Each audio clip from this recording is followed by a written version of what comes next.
always like to ask the question, because I like to break it down. Obviously in the franchising world, there's brick and mortar and there's service. That's kind of the two main factors of the types of brands. That immediately cuts a lot of them out, right? So you can immediately get your funnel really quick. But I also like to bring up, what are you willing to do if the numbers were right too? Because I always say, are you willing to pick up dog poop? If I showed you that you could probably make a couple $100,000 a year picking up dog poop? Oh yes, absolutely, yes. So I always like to just throw those kind of things out there because sometimes there is a area where people are like, I'm not willing to do that. Right. I'll say to people, there's a process. You're going to do this introduction with them, and then based on that introduction, you mutually decide to move forward. Please just follow the guidelines, follow the steps. There's a reason for it. Inevitably, they'll have the meeting. The FDD will not be, because that in the first meeting, the FDD is not discussed. Then you get the 2-week follow-up, and they're like, yeah, you know what, Mark, I looked at the FDD. I went to item 19. There's a lot of problems in this brand. I don't think it's for me. And I'm like, just for the love of God, stop. Just stop. If that's what you want to do, you and I don't need to work together, okay? You can go off on your own, but there's a reason and there's a strategy in all of it. Welcome to the Zero to Profitable Franchise Podcast, the best place for you to come to figure out the right franchise to buy and how to get and stay profitable. My name is Tarek Johnson, and I've bought, grown, and sold multiple franchises and got myself free from corporate America, and now I'm on a mission to help you do that too. Here you'll find some of the most in-depth profitable franchise secrets, tangible strategies, and specific mindsets to help you create your dream life through franchising. All right, so there are 4,000 different franchise brands out there. And when we work with our clients, we wind up coming to them and they come to us, but we wind up recommending or presenting 5 to 8 specific franchise brands. And so I think it'd be interesting to just talk about our process at a high level. And then, each of us have our own different nuances and styles of how we do it. But Mark, why don't you kick us off? What's your process of going from all the different options out there to actually you coming to me and saying, hey, here are the 5 or 6 or 7, Tarek, that I think could be a good fit for you? It's a funnel, as you said, right? So you started off with 4,000 as the number, right? At Franchise Empire, we're selective. We don't work with 4,000 franchises. So our funnel goes from 4,000 down to a couple hundred because for a variety of factors, of which I'll list some of them. We've worked with them before. We've placed candidates with them before.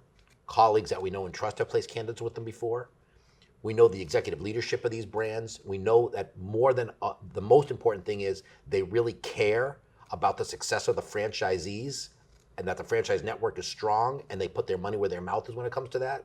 So we've already gone from 4,000 down to say 250, 300. So we've already started funneling. Then it's like, okay, now we have this 300 that we work with regularly, that we're comfortable with, that we know we would be comfortable introducing a candidate to any. A few minutes earlier, we talked about it doesn't matter to us which brand they ultimately go with. So we have that 300. Then we're doing, as we've talked about today, we're getting to know the candidate, what's important to them, what their financial threshold is, what their skill sets are, what do they like, what don't they like. And if we do a good enough job there, we're already mentally thinking about, okay, maybe this person might be better suited for a home service brand, or maybe this person might be better off for a spa. So we're asking them those kind of questions and we're leading them to get those answers. So by the time we've concluded that, we should know a lot about the candidate's financial strength, a little bit about what their passions are. Now we're overlaying that against the 300 brands we know. But then there's the other part of it, which is, is it available, right? Because they live in Albuquerque, New Mexico. We're not going to come back and say, Chris, I found this great brand for you. It's perfect for everything you want. You got to move to Mobile, Alabama, because that's where it's available. That makes us look pretty silly, right? So we're not doing that. So the availability matters. So all of a sudden you've gone from 4,000 down to 300. Maybe you've narrowed it down to about 100 after that first call. And then you check areas and maybe you come down with 15, 20, or 25 that are available in their area that match. And if that's available, we have that. So now we're down to 20 or 25. Now we say, okay, I'm going to present these brands to Tarek next week. Tarek's a bright guy, but we also know what's involved. If we do a good job and we match up brands with these candidates, they're going to have to do a lot of work, right? The work's starting. The due diligence process is long and arduous. It's you got to put your effort behind it. So I've kind of established in my own criteria, and I got this from working with colleagues who are a lot smarter than I am. People really can't do due diligence on more than 4 of them at a time, right? That's about the number. So we're presenting, so now we're down to about 15 or 20, but we really only want to present 4 to 6 of them, because if we've done a good job, which we do, all 6 are going to be viable and credible. I like your idea, throw in a wild card or 2 there that they haven't thought of. So maybe it's 6 or 7, but you're only presenting those, and when they ask why, you answer. Just what I said, we funneled it down from, you walk them through the funnel process and how we do it. Like, that makes sense. So now we're presenting these 4 or 6, whatever that number is, well thought out presentations. We're doing a high level view of that brand, 50,000 foot view, so they can just kind of understand what it is. Then we ask them to rank those brands, high to low. Sometimes it's great when they eliminate, right? Because again, it's all funneling. The goal is to get to 1. Right? Yeah. So if you present 6 and they're like, yeah, Mark, those first 2 you showed me, I can never do that. I'm like, that's great. Let's cross those out. Now of the 4 that are left, Chris, which one, how would you rank them? And Chris will say 1, 2, 3, 4. And I'll say, okay, so now we're down to 4. So now I have 4 brands that have come through the process that make perfect sense for Chris. Chris agreed that these make perfect sense for him.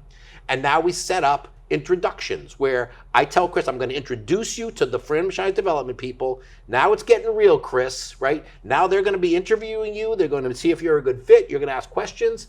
But even better than that, you and I are going to be talking every 2 weeks from now until you tell me to get off and get away because you're not doing this anymore, or you sign your franchise agreement, because it's my job to make sure that I'm doing what I said earlier. I'm the lead blocker. I'm making sure I'm clearing the path for you, answering questions, keeping you away from pitfalls.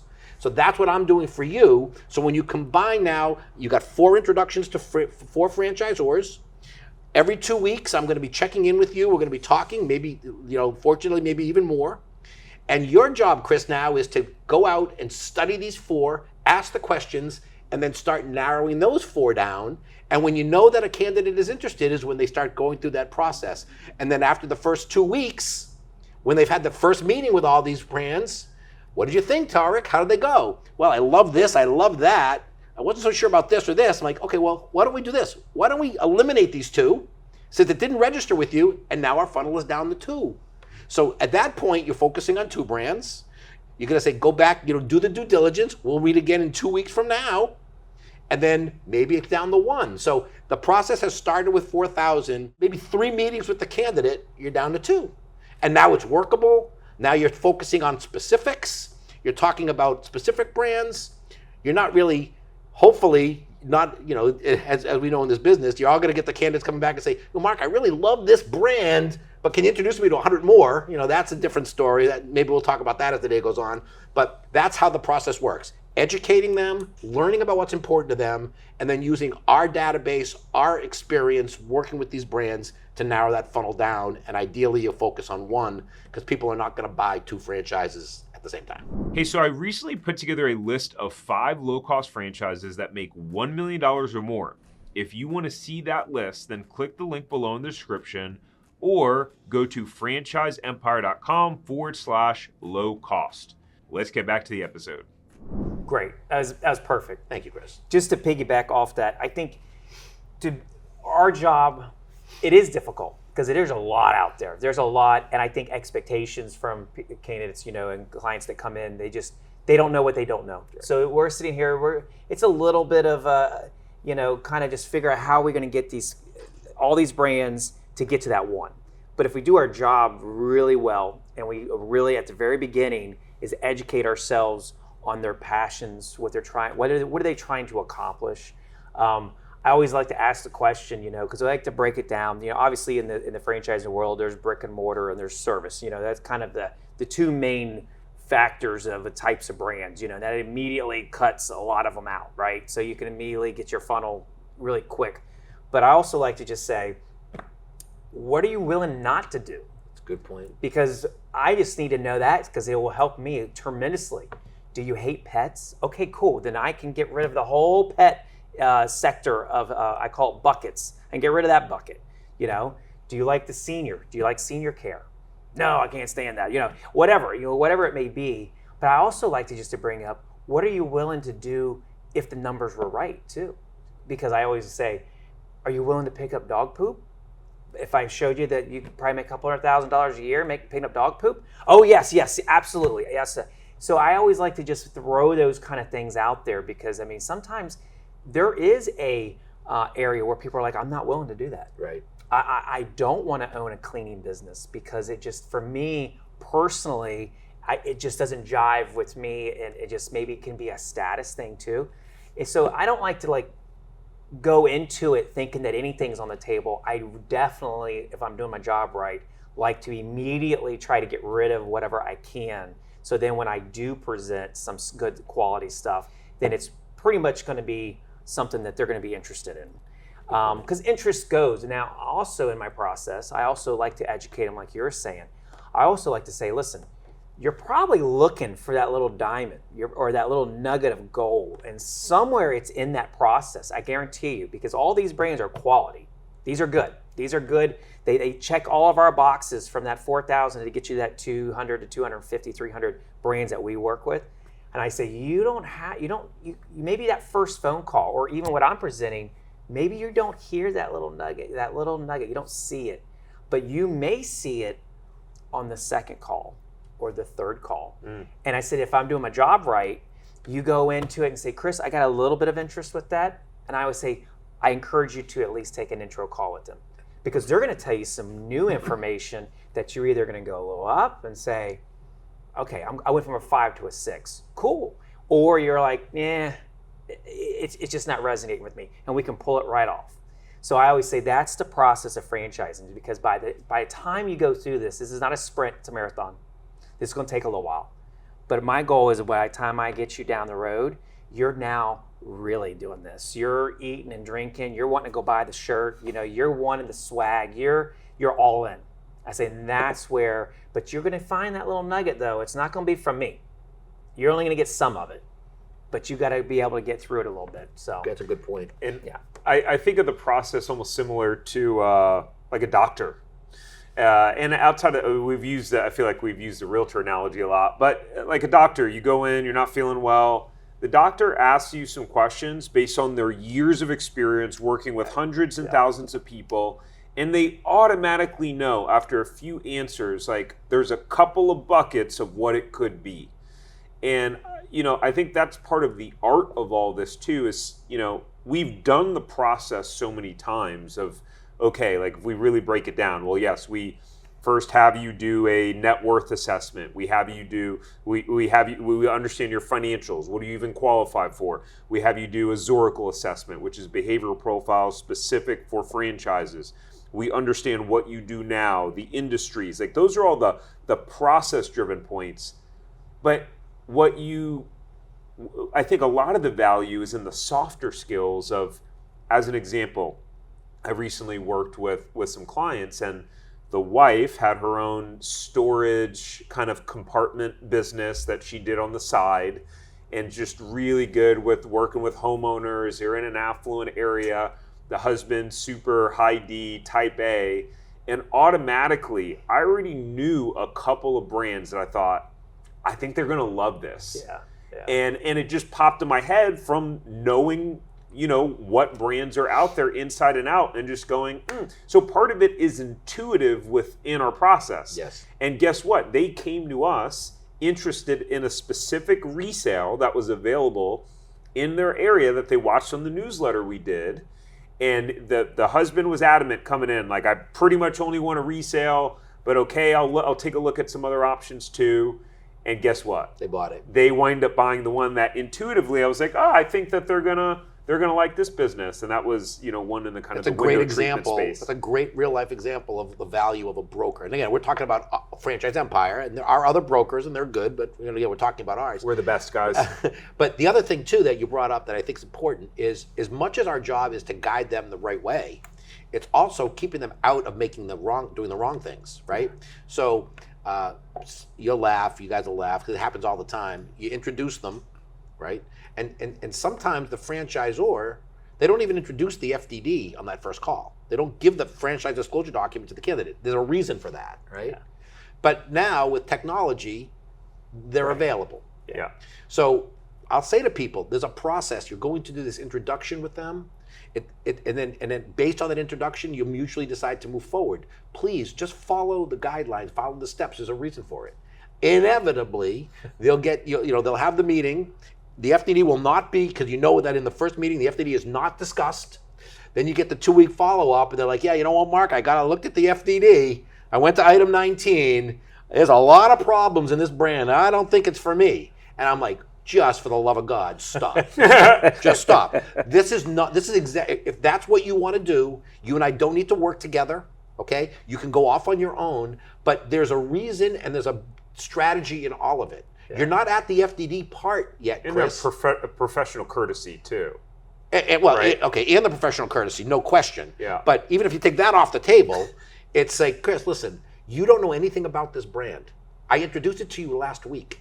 You just met the franchise development person. You don't know anything about this brand. Yeah. Frankly, what's in that FDD is of no interest to you today. Yeah. If you believe it is, then you're going against the proven track record that we have in place for candidates to get them to that point.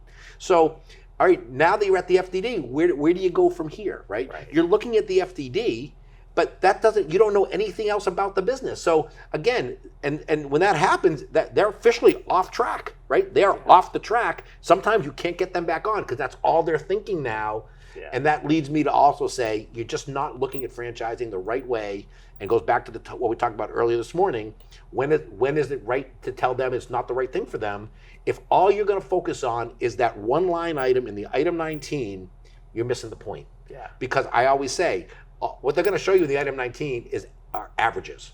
Right. So if there's 150 franchises, that's the average. When we got involved in our franchise, we didn't pay any attention to averages. We wanted to be better than average. We wrote our business plan. So again, the FDD is a step in the due diligence process, but not any more or any less important than any others, because you haven't even gotten to talk to other franchisees. A and B, you also have people coming to you saying, I got the FDD, I flipped it to the back, I started calling franchisees after my intro meeting. That's going to backfire on you every single step of the way. The franchisee doesn't know who you are. They might not even call you back. Yeah. If they do, they're going to call the franchisor and say, can you tell Chris Worrell to stop calling me? I don't even know who this guy is. And you've already blown it up. So our job is to give them the right guidance, but also make sure we're keeping them on that path so they don't slip away. Because once they fall off that path, sometimes it's really hard to get them back. And in many cases, they don't really, we kind of deem them unqualified at that point. Another role that we play is like a coach and holding people accountable to what it is that they say they want, reminding them of that. Kind of like a personal trainer, right? When you're like, hey, the reason why I want to get in better shape is because I went and sat on an airplane and it was a little bit tight or whatever. I'm trying to play with my kids, right? And I'm finding myself out of breath, and there's this deep why, right, behind it that they're tapping into of the reason why they're looking to own a business or buy a franchise. And as you start going through the process and the due diligence, you lose the sense of that emotion and why you were looking in the first place. And another example, real life example, was a guy that I recently started working with, and we talk we have our Zoom meeting, and he's like, man, I really want to do something on my own, and that I'm in the oil and gas industry and it's so volatile and this and that, and he had some really strong points of why he was interested in buying a franchise. And so I get an email from one of the franchisors like, hey, we've reached out to this guy a few times, we haven't heard back. So I reach out to him like, hey, they said they reached out to you a couple times, haven't heard back. He's like, sorry, man, I've just been super slammed with work. I go, totally get it. But sometimes you got to put yourself first if this is really that important to you. So if what we talked about in our first meeting about like why this is so meaningful for you, then are you really going to let the busyness of work get in the way? So, that's fair. And then I get an email literally like within 24 hours that he scheduled his call. I'm scheduled to be on the call. But again, that's a great point, because that's a part of our job. But it also may be, it could have been that it's not the right time or the right fit. The response and that's could, fine. The response could have been, I'm not scheduling it, Tarek. I don't have the time. Get off my back, blah, blah, blah. And that's perfectly okay. And that's what we have to accept as brokers. Yeah. We can't, we're not, when people who don't know what I do, who are friends of mine, ask me and I explain it to them, I always say, we don't spend 1 minute of time convincing anybody that they should buy a franchise. I don't ever tell anybody that. I assume that they're on the Zoom call with me. We work for a company called Franchise Empire. We're franchise brokers. They know that, so they're on the call with me. They want to talk to us. And again, we don't spend 1 second of time convincing them that this should be for them. If we did, we'd be really bad at our jobs because that's exactly what we're not doing. So that's a great point. And again, what it does, and again, we're very lucky because we have a lot of people that we talk to. When you get that person who you realize isn't going to go through, and you say thank you, but we're not going to need to go through this anymore, you just freed up another time slot to get somebody else in. So it's not the end of the world for us in any way, shape, or form, which you and I joke about a lot. From the world we came into now, it's a little different for us mentally that way, but this is a lot better. But again, it's not for everybody, and I think really good franchise consultants or brokers have to be prepared to tell somebody that. And I think sometimes people don't do that either. I like to make sure that I'm giving them good, challenging questions to ask the franchisor. You know, coming as a franchisor, point, yep. I'd be like, "Oh, great! I have to answer that question." Well, it's a good question. This is a life investment. This is going to be somebody's really putting a lot out to open this business, and so these are good questions that you should have good answers for or understanding. So when I go through the whole process, our follow-up calls, I'm like, hey, these are questions that you should be able to get some answers to, you know, and no matter what brand it is. Great point. And sometimes I think that's the trust, and that is the therapist side of things, of just to say, this isn't about making a sell. This is making sure it's the right fit. Hey, so if you want to learn the right way to own a money-making franchise without putting your family at risk financially, then check out our free masterclass at franchiseempire.com/masterclass. Let's get back to the episode. And it's funny you say that because I'll do the same thing about the questions to ask. I'll do it in a way that says, all right, Chris, now that you're going to be introduced to these folks, what are some of the questions you want to ask them on that first meeting? I want to hear where their head's at. 9 out of 10 times, like, I want to know the numbers. Yeah. I want to know the profitability. Yeah. I'm like, pump your brakes there, Junior. We're not there yet, right? Yeah. Obviously, these are brands that we stand behind. They have a very successful financial model. But if you want to come out of the gate and ask those questions, you're going to go really far down the list with these guys. So let's try this again. So again, because it's like, talk about how you support us from a marketing standpoint. Talk about the success of your other franchisees. Talk about a lot of things that you're interested in, but leave the finance. And again, I understand why people want to look at the FDD, but it's not the FDD is just a guideline. It's all it is. So it has to be done in conjunction with. People are never going to change, but I'm a big believer, like you said, make sure they're going in with the right questions, but hopefully it's not all about revenue. Yeah. And again, the other funny thing about this industry, how many times do you have to say it? When we do our presentations, right? Our brand presentations are not in-depth presentations. They're high-level presentations. They never have profitability on there. Yeah. They have sales. So they'll be looking at it and the candidate will say, all right, Mark, I see the average franchise owner here does $1.4 million in sales. What's the profit on that number? Yeah. Right? And I'm like, I don't know. How would I know? Who are you talking about? And they don't know what you mean. So you explain to them, Chris, let's say you and I both had we were the same franchise owners for the same brand. We were both doing $1.4 million because that's average. We can bank on that. Part of my due diligence knew I can do $1.4 million. I don't know. Maybe you can make that $1.4 million return $280,000. Maybe I can't do it. Maybe I stink at operating it and I'm losing money on $1.4 million. Or maybe I'm putting all my other expenses on it. So again, we have to also educate our candidates that it's not about profitability. You make your own profitability based on how much work you do, how successful you are, but revenue cures all. So get really comfortable with what your revenue capacity might be. Right. That's what you should focus on. Yeah, if you get yourself wrapped around the axle on profitability, you're not going to ever do anything because there's never going to be an answer, ever. Yeah.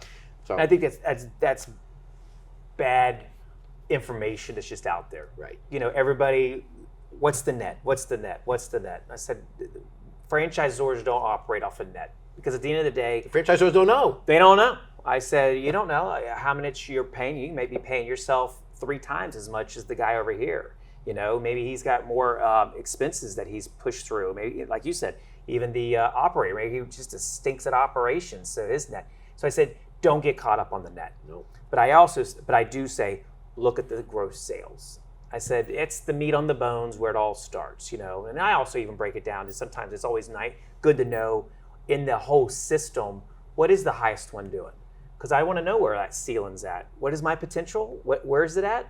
Okay, that's pretty attractive. Okay, that means that I have a lot of work to get to that kind of level. So, you know, I think those are just the education side of things. When people start really realizing, because like I said, they get bad information. Absolutely. And they get that head junk.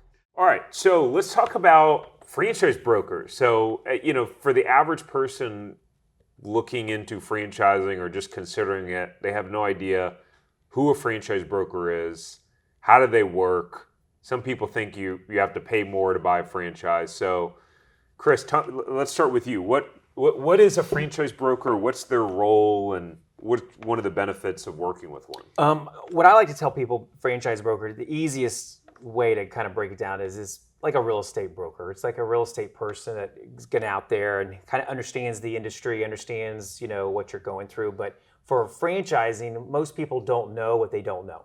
So for us as a franchise broker, our goal is to kind of guide, let people understand, you know, the legalities, the legal side, as well as the functional side, and also what makes a franchise, you know, a good investment. You know, so it kind of gives them more of an experience too. So I think the biggest thing is being that there's so many franchise opportunities out there. You know, I think what happens is somebody can just get paralysis analysis. You know, when they really start looking, they're like, how do I know which one's good? How do I know which one's available in my territory? How do I know, you know, where's this one going to go? How do I get to the support? Or is this one or that one? So for us as a broker, we just break it down very simply. You know, this is what makes it a good brand. This may be a good fit after we do a little bit of background and kind of talking to our customers or clients. But that's basically it, just like a real estate broker. Totally agree. A couple other things. When you talk about it costs more, people don't realize that they don't pay us directly, that we get funded from franchisors, right? So the franchise broker, just like a realtor, right? A realtor doesn't, if you're buying the house, you're not paying the realtor is coming from the proceeds. It's similar. So I don't spend much time talking to people about that, but the reality is they don't pay for our services, right, which is good. When we were into the franchise world, we didn't have a broker. And as a result of that, we made a lot of mistakes. Yeah. Some of them very painful, some of them not as painful. And luckily, we were able to get out of all of them. But I think as a broker, when you're looking into potentially investing your hard-earned life savings, a broker helps guide you through the process and try to eliminate some of those pain points. I use an analogy of we're kind of like the fullback lead blocker going through the hole, and the candidate's the running back. We're trying to carve or take away as many of those obstacles so the path to that franchise ownership becomes clearer for the candidates. Because at the end of the day, we're the experts, right? I'm not bashful to say I'm a franchise expert. I've been in it for 20 years.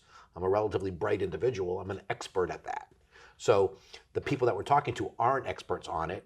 And even the best franchisors have people that they hire, friend development people, right, who work for the franchise. Those people's jobs are to sell franchises to the candidates. So if I introduce Tarek to 3 brands, the first brand that the Tarek's talking to, the brand isn't going to say, hey, Tarek, have you considered these other brands that may be more in alignment with you? They're going to focus solely on getting Tarek to buy that brand for the right, you know, obviously for the benefits of the brand. In the broker world, I think you'll agree, Chris, we don't care which brand ultimately our candidates find that matches for them because we're guiding them through. That's our job, to help them find it. So we become true partners to our candidates in that process, and we're doing it for no additional cost to them. it is a complete no-brainer. If I was starting in franchising now, obviously I would need a broker today because I am one, but if you're not going to look for, if I'm anything I want to learn, I'm going to find the experts. I think the franchise broker community is so valuable, and our candidates are fortunate, and they don't have to use us, right? There's a lot of good franchise brokers out there. We're biased because we think we're pretty good, but as long as you have one, they're the best one in the world is guiding you, coaching you, and helping eliminate obstacles along the way. Yeah. Yeah, and I think ultimately, going back to that realtor analogy, right? Like their job is to help to understand what your criteria is, right? So when I think about just simply what is a franchise broker, our job is to get to know you. Get to know you, your dreams, your goals, your why, like what's got you looking into a franchise, then to help you put together a criteria so that you actually are going through the process of buying a franchise with a proven process, right? As opposed to just winging it. Like, all right, I'm gonna Google a bunch of franchises, whatever shows up on the franchise 500 list. People not realizing that the franchise 500 list is representative of basically the size of the brand. Right. The biggest brands are going to be on there, not what aligns with the goals of the franchise candidates. Who pays Google the most money to get on the top of that list? That's the other part of it too. Yeah. Which brings up a great point. I'd be remiss if we didn't share this. But the other aspect to using a broker is getting to know the candidates, as you said, but then it's taking what we've learned about that candidate, overlaying it up against 4,000 franchise brands in America, and coming back with 4 to 6 solid recommendations based on not only the candidate's criteria that we learned, but our knowledge of the brands and the leadership and the strategy. So it's matching, right? We're really matchmakers in a lot of ways, but there's an art and a science to it that Google doesn't have. So if you're Google searching, show me the top 10 franchise brands in my area, that list is going to come up. I'm going to be willing to bet that none of those 10 would be on the list we're going to present to these candidates, right? Maybe they will, but it'd just be by happenstance. So that matching component and knowing that we're only going to be sending you brands that we buy into, we believe in, and meet your criteria, that's probably the benefit. That's probably the largest benefit of all. And I really feel like when my job is accomplished is when usually I always tell people I like to throw you a couple curves. Some brands that you probably in a million years never thought, but I bet you by the time that I told you exactly why I think it checks a lot of your boxes, at the end of that, you're probably going to feel like, wow, I never thought I'd buy into this particular type of industry or franchise opportunity, or it's even better when I didn't even realize this business was even franchisable. Exactly. That's when you, as a broker, you really feel very accomplished. You're like, okay, I did my job. Yeah. Because they would have never found this opportunity if they just went to Google and just started searching. Of course. Yeah. I don't know if you guys will believe if you find this to be true, but I do. It's if you get as you get better and more experience in this business, and you're going to I'm going to be sitting down with Tarek and presenting brands. I've got 5 or 6 brands I'm going to share with him that I've worked hard to come up with this list. Then there's all the point about, well, what order am I going to show to this candidate in? Right. There's a science to that as well. Right. And you talk about, when do you reward yourself as a job well done? After we present brands to our candidates, we're going back, we're saying, now, Tara, can you do me a favor? I just threw 6 brands at you. You want to rank them for me. Rank them based on, these are the brands, based on what you showed me, Mark, these are the brands I'm more interested in learning more about. Rank them 1, 2, 3, 4. And a lot of times it comes out exactly in the order that you presented these brands to them. Right? Which really, I think, gives us a huge advantage with that candidate, because they're like, how many times have they said, well, Mark, I would rank them just as you showed them. Because, again, we know, right? We're getting to know the candidates. We know the brands. We also know, and this is not a small thing, we know the franchise development people, right? We know who these candidates are going to be introduced to. And some of them are better than others in terms of guiding the candidate correctly and helping the candidate overcome whatever objections they have. So there's some science to that as well. Yeah. Just like I'm not a realtor, but I assume realtors have strategies and how they go about working with their candidates that makes it a value to attach yourself to a realtor when you're buying a home. Not that much different than with what we do. Yeah, and at the end of the day, not all brokers are created equal. Just like in any industry, right? It's not to talk like negative about anyone in our industry, but not all doctors are created equal. Not all professional athletes are created equal. And I think, one of the things that sets us apart is that we're helping people we're helping them with the vetting process, and then we're even providing support after they sign their franchise agreement, which is completely unique to anyone out there. I just ran a quarterly business planning session for our franchisees yesterday, and they were blown away. I asked them for their feedback. What were the biggest takeaways? Some of them said, Tarek, this is all the stuff that I've been thinking about, but I haven't had the time to do, and I've just been busy running my business, and they didn't pay anything, for that training, and then we provide resources and spreadsheets and tools and training modules as they're in the vetting process. And it's kind of like if you're buying a house, it can be overwhelming or frustrating, or sometimes our job is to even out the emotions, right? Because when it's it's like someone selling their own business. They get real emotional if someone offers them less than what they want. Right now, their emotions are getting into it. They're not thinking logically. And so when people start freaking out and getting scared or kind of getting into that fight or flight mode, there's a softer side to what we do too. It's not just about, okay, hey, ask these questions here. We're going to present these brands to you. But it's like when someone comes to you and goes, Chris, you know what, man, I don't know if I want to do this. I don't know if it's the right time. And our job's not to talk them into it. Maybe it isn't the right time for you, but it's like, all right, well, let's talk through it. It's like we're a broker, a therapist, a financial guide, all in one. Very true. Yeah. No, Yeah. very, very, very true. But what I do like with Franchise Empire, I like to tell my clients, I like to say, hey, when brands see that they're coming from us, they know that you are qualified, you've been vetted out. And I say vetted out meaning this is a good fit. This is a potential good fit that's going to be one of those things that you want to move forward with.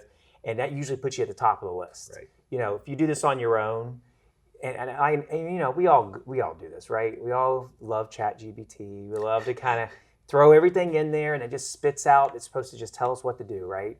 And I say you can ChatGPT it, you can Google it all day long, but the reality is walking through it with us, we're going to be able to answer all those questions, and we're going to give you experience, not just ChatGPT type of information. So I think when they hear that, then they really realize, like, okay, you guys are really on my side. Because it is true, like you said earlier, Mark, it doesn't matter which brand you buy.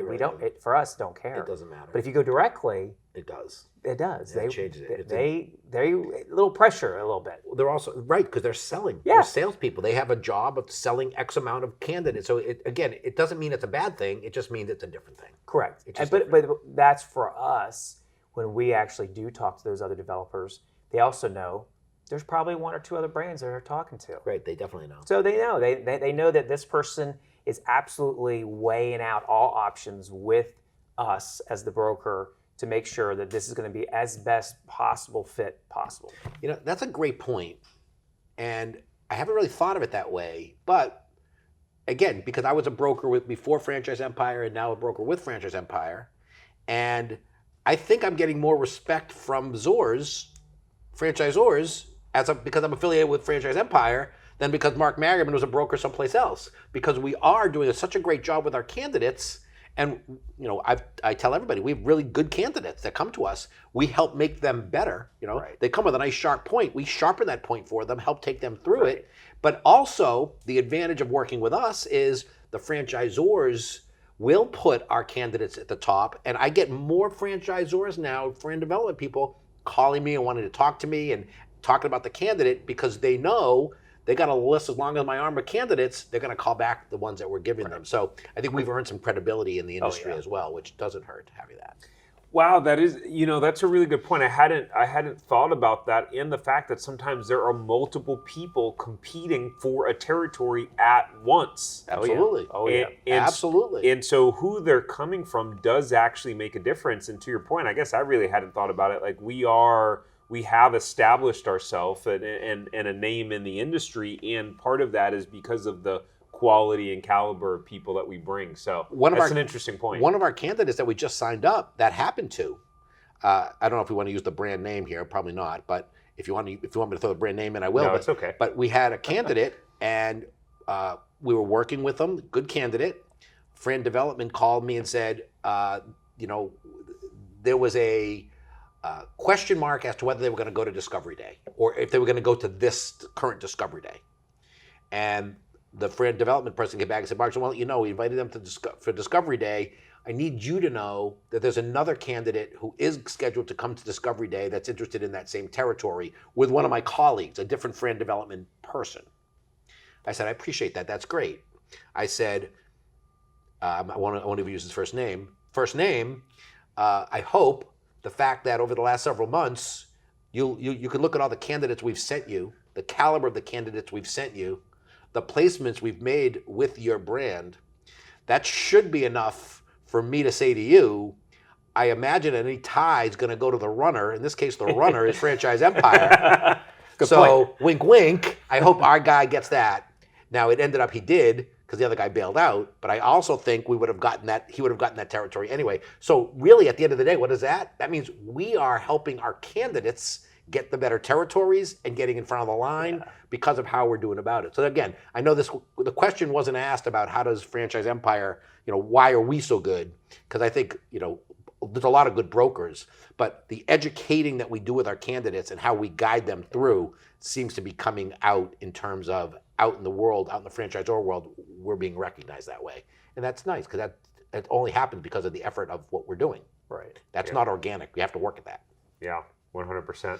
Guys, if you enjoyed this video, click right here. We've got a whole bunch of videos on everything you need to know about owning and buying a franchise from our franchise experts here at Franchise Empire. Don't forget to subscribe before you go. Hey, before we go, thank you so much for listening to this episode. Please subscribe here on YouTube if you haven't already. And the biggest thank you that you could ever give me is to share this episode with someone who you think will benefit. That means that we can share this message with more people and hopefully positively inspire them like we have you. So thank you. And until next time, go build your empire.